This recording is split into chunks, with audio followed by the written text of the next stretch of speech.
Hi there everyone, my name is Harrison Moskowitz. Today is January 4th, 2012, and I don't know, it seems like a pretty good day so far. It's been really cold. I'm a huge fan of the cold, for those of you that don't know that. Just love the cold, keep my room cold often. Sometimes it gets a little too cold, I actually have to sleep with socks on. Whatever though, anyway, on to today's rant. Today, in economics class, we started talking about smart cars, and that got me thinking about how safe is a smart car. I'm thinking, it's like, look at this tiny thing, like, look at it, look how tiny this smart car thing is. It is so tiny, like, you could probably, I'm pretty confident, I'm taller, pretty confident if I laid down I'd be longer than it too. So it's a very, very tiny car, and not entirely sure exactly how safe it is. So I went online and I started looking up the safety features.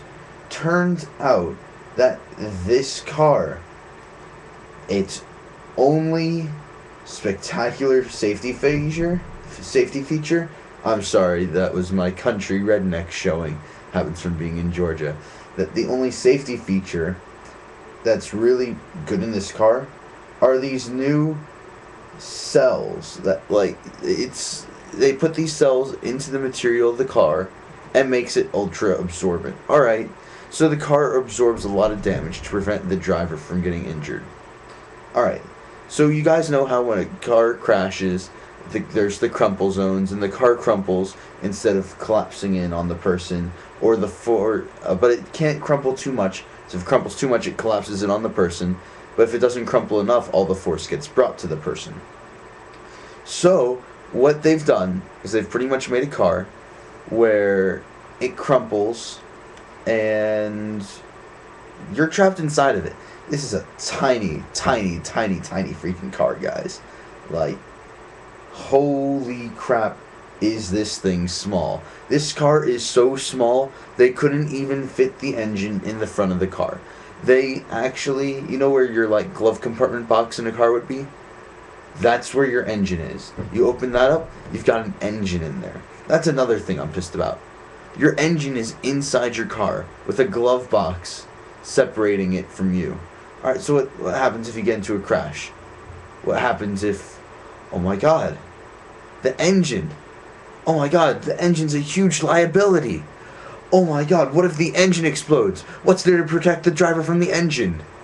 A glove box drawer. Yeah, this is perfect. Yeah, we got this. We don't need to worry about it. Psh, no way. Never gonna happen. Engine ain't gonna explode. Oh, really? This car has not even 2 feet of car between the front of it and the driver. Now, it seems like a pretty small amount. What happens if you get into a small collision? Crumple. What's in that 2 feet? The 2 feet closest to you? The engine. And what's even closer than those 2 feet? The engine. And what's gonna happen to you when it crumples on the engine? You're gonna explode and you're gonna fucking die. And I'm just like, oh my god. I don't care how good the MPGs on this car are, but the reason that you could explode like that just from a small collision is absurd and ridiculous to me. Personally, I feel this car has terrible safety features and everything.